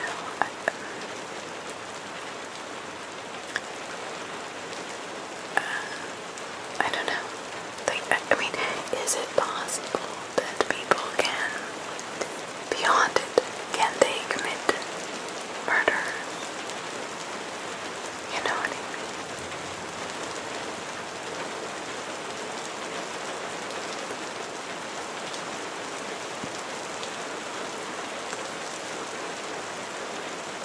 I'm just curious.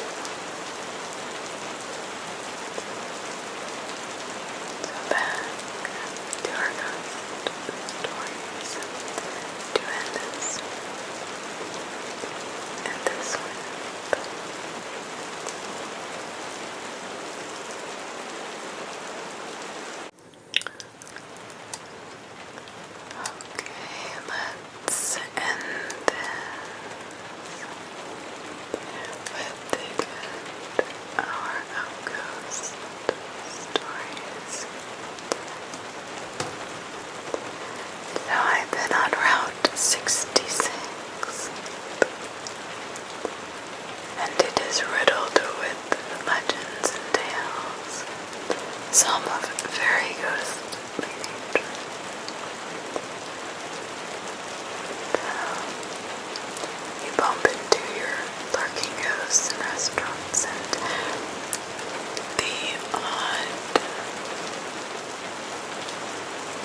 was traveling across 66 with my parents when I was 12 years old. What that? What isn't really? I don't know. So ghosts. The Tales of Oklahoma 66. Now this is long ago a native student was attending the military academy at what would later become Rogers State University. This is in Claremore, Oklahoma. As we have unfortunately heard too many times, the youth was accidentally killed during a hazing ritual. His spirit is not at peace, and as he haunts the halls during midnight hours, Baird Hall is where the natives' footsteps have often been heard in an otherwise empty building. Two of the janitors that work at night report hearing these odd footsteps, toilets flushing, empty bathrooms, and other strange phenomena throughout the building.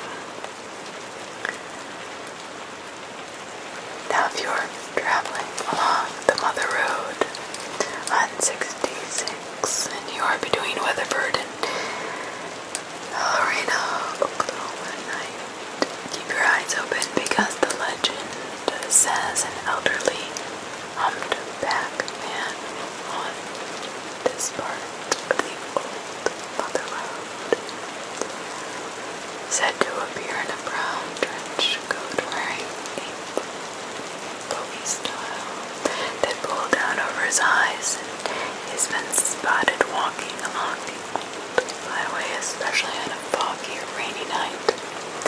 One person picked this old man up on one wet evening. The eerie little man would not talk to him.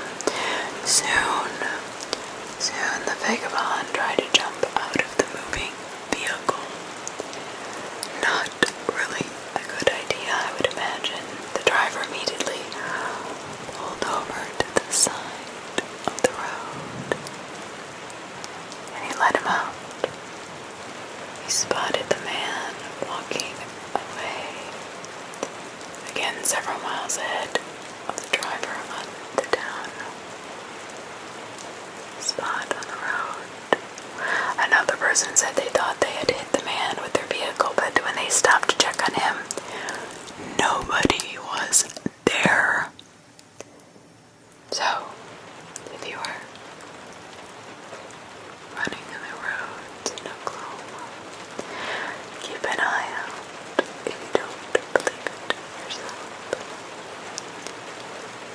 But I'm bound to go straight to haunted apartment in Woodstock, Ohio. Several years ago in 2000, my husband and I moved into an old apartment building in Woodstock, Ohio, with our 4-month-old daughter. After a couple months, we became aware of cold spots in the doorways in the playroom corner where our child would play. As our daughter grew a little older, we noticed that she would sit in this corner for hours playing, talking and laughing as though someone were actually there with her. I started asking her who she was talking to. She said, frankly, Toby and Chuck, who live here with us, Mom. Okay, little bit creeped out, but not too creeped out. However, one night we were lying in bed. I look up and was startled to see a little boy and an adult man standing in my freaking doorway. But this continued with such frequency that we started sleeping in the front room with the lights bright turned on. Often the lights would suddenly get bright, then go freaking dark, fluttering back and forth. One night, my daughter woke up crying and screaming. I saw an older man staring at her. He quickly grabbed her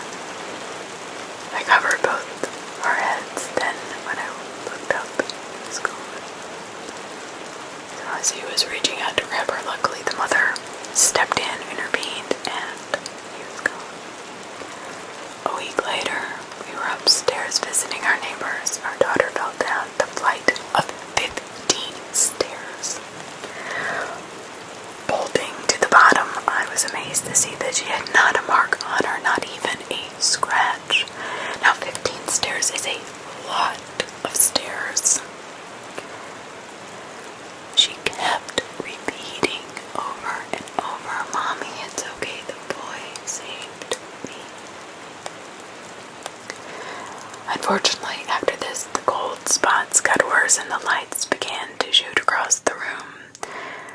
Toxic mold began to grow in the apartment. We had to move. The people upstairs also had to move about a month later due to the mold. The last night we spent in the apartment was the worst of them all. As we slept on the living room floor, we listened to the sounds of screams throughout the night. We looked at the photographs we took while we were living in the apartment. To our dismay, they were all filled with the dark spots. That's terrifying. I'm sorry, that's just freaking terrifying. I don't care how you slice it, that is terrifying. So this is a beautiful, beautiful asylum for the insane. It is in Athens.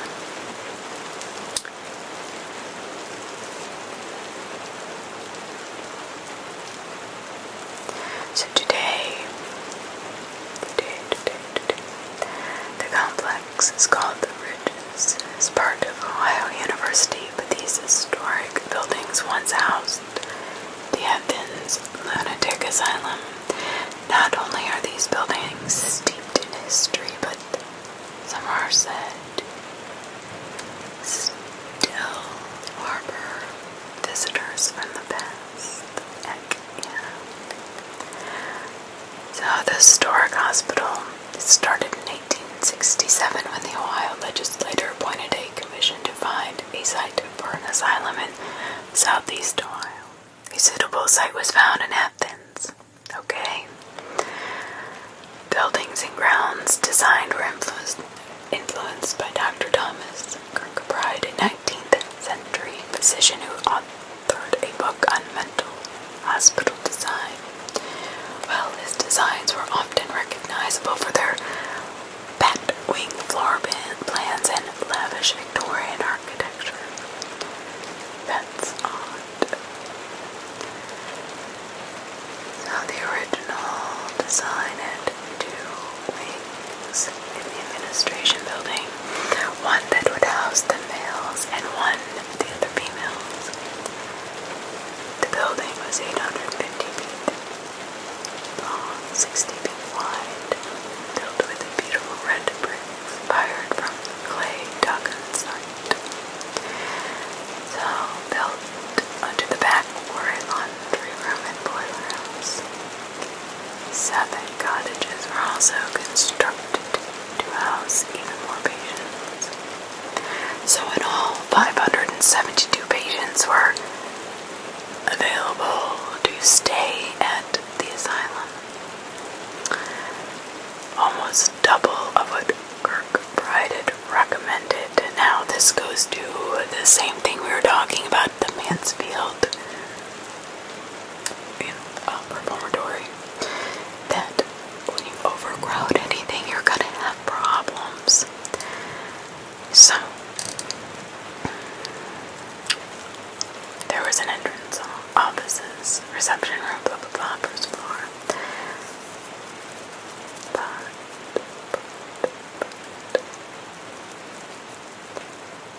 there are so many people and so many acres. It was 1,019 acres. The grounds designed by Herman and Harlan of Cincinnati. It incorporated hills, trees, decorative lakes, a spring and a creek. Though the facility would never be fully self-sustaining over the years, the grounds would include livestock, farm fields, and gardens, orchards. It sounds wonderful, right? So, what happened? So it began in January 1874. Within 2 years, it was renamed the Athens Hospital for the Insane. Over the years, it would change many times.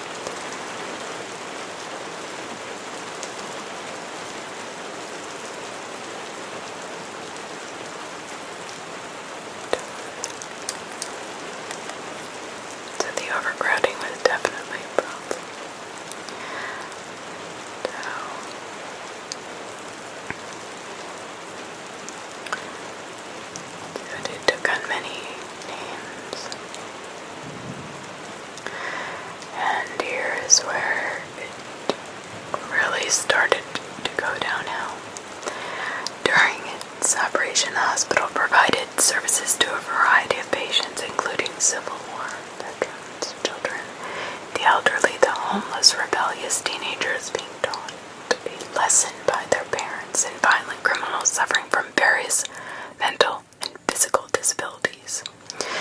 So, okay, the diagnosis would range from benign to horrific. Alright, they were provided forms of care, which have been discredited today, of course, but get this, the asylum is well known, or best known for its practice of lobotomy. Wow. Electroshock, restraint, and psychotropic drugs, many of which have been found to be harmful today. Wow. That's sad.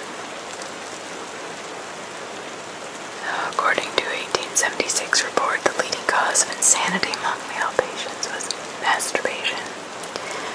The second most common cause of insanity was intemperance, alcohol. I don't know where I got impetigo, I just made that up. Intemperance, alcohol. Depending upon their condition of patient's treatment would range from full care to amazing freedom. So over the years, buildings were added, including a farm office and new amusement to have additional wards and residences. So these 78 buildings were treating on 1,800 patients by the 1950s. In the 1960s, the total square footage of the facility was 660,888 square feet. At this time, its population peaked nearly 2,000 patients, over 3 times its capacity. Holy shit. Number of patients would begin to decline for the next several decades as deinstitutionalization accelerated. So one by one they were abandoned.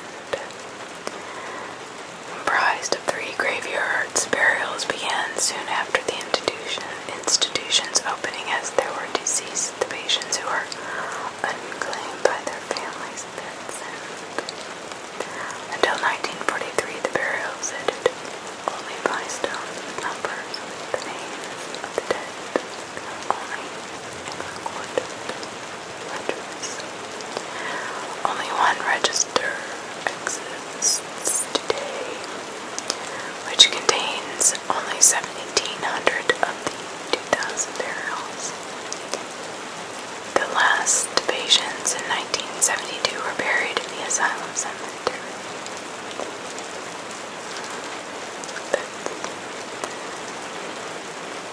Can you imagine that might be slightly haunted?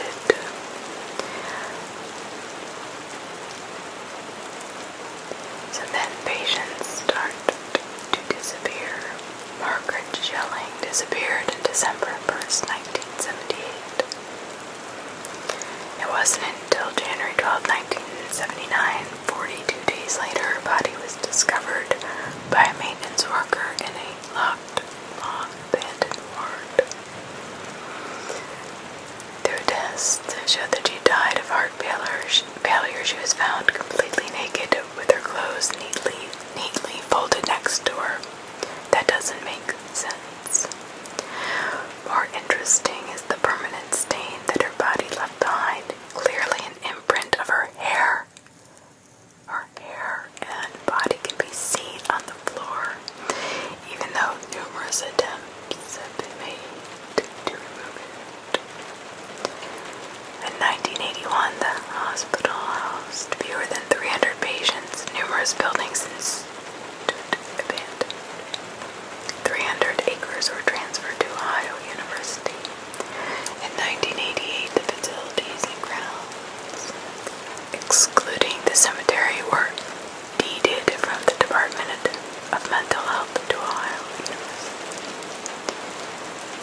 several years.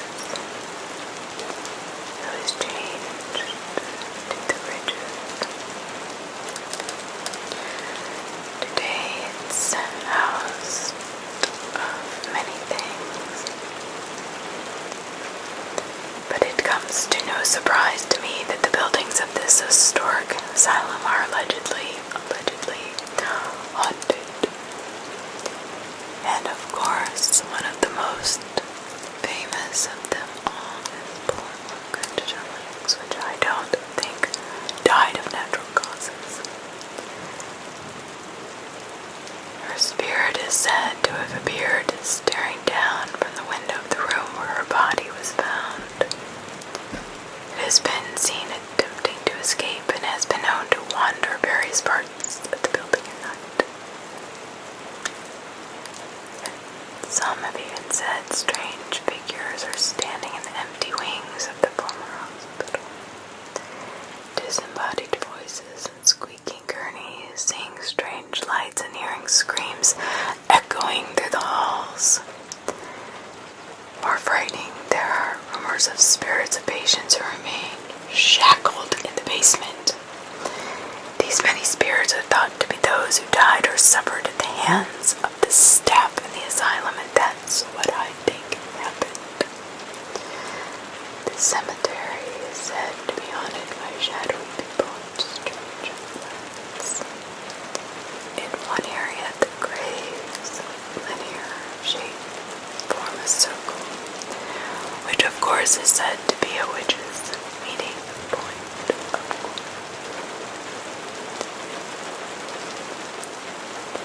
But if you're curious, there's tours of the outside grounds of the old asylum,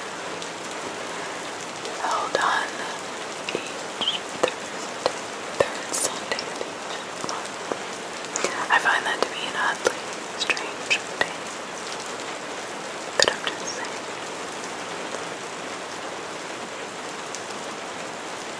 I don't think we'll ever know what really goes on in the asylums. I think that too many asylum employees took their job to a different level, to be quite honest.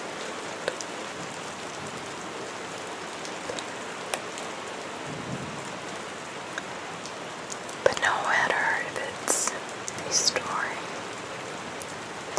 a haunted place, a haunted person, a haunted entity,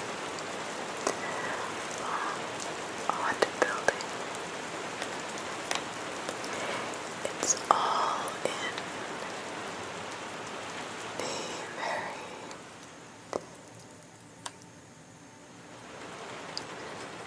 network and energy source of whatever place exudes such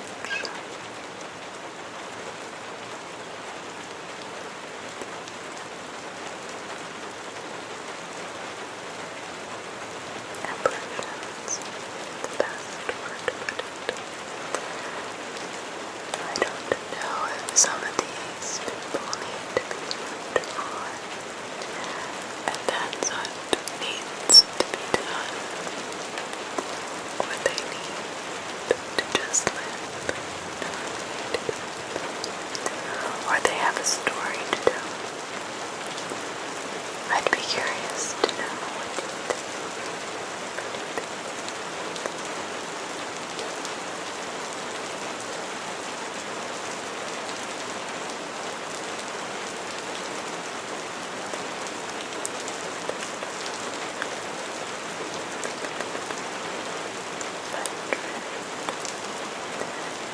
Haunted ghost town in New Mexico. So nestled in the northeast side of the Sandia Mountains is Madrid,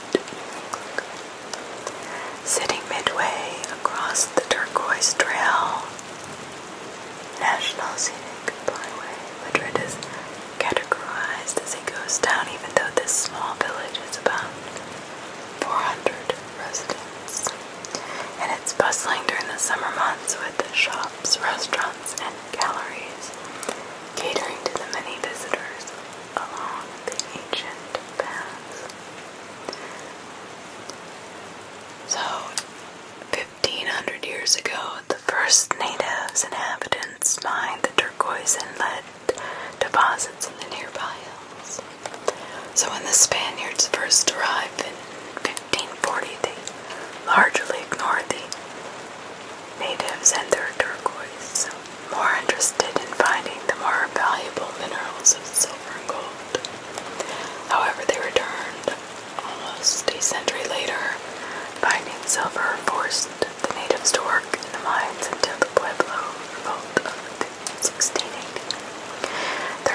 years later, in 1693, the Spanish crown Spaniards continued to look for gold, but also began to establish farms and ranches in the area. However, Spaniards remained fairly unpopulated until large amounts of gold were discovered in 1835. Just 5 years later, placer gold deposits were discovered in the San Pedro Mountains, which are beautiful mountains. In the area that would become Madrid began to grow as more and more prospectors arrived in search of their fortunes. Of course, completely ignoring the natives, that they were there and they were there first. The rich coal mines upon which Madrid said covered 30 square miles, connected by a network of tunnels that made up the Lucas and White Ash, the Peacock, and the Cook mines. During this time, over 3,000 people lived and worked in Madrid, exceeding Albuquerque in population. So, in 1906, all the mining production was consolidated at Madrid.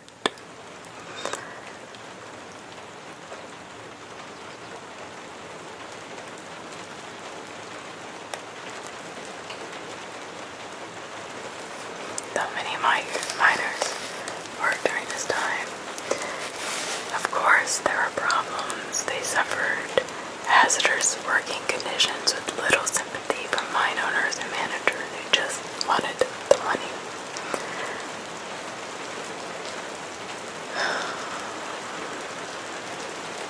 No, Hubbard was a different sort of person. Madrid residents enjoyed paved streets, a hospital, a company store, schools, and unlimited electricity from the company's owned power plant in their homes. During Prohibition, the company even furnished a place where people could still distill illegal liquor. Of course, since the company controlled commerce, miners' wages went right back to the owner's pockets, but Hubbard's capable leadership in Madrid became a model for other mining towns to follow.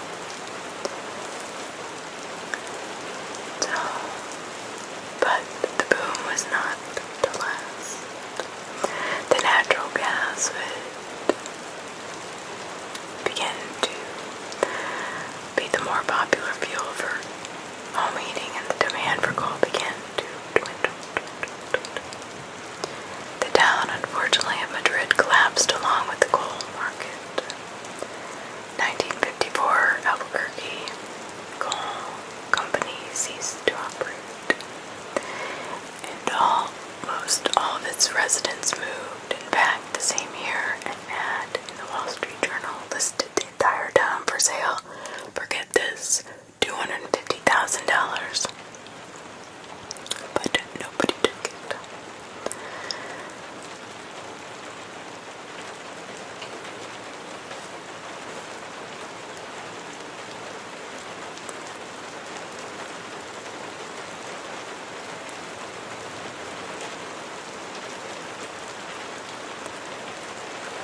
For those that go to Madrid today, going to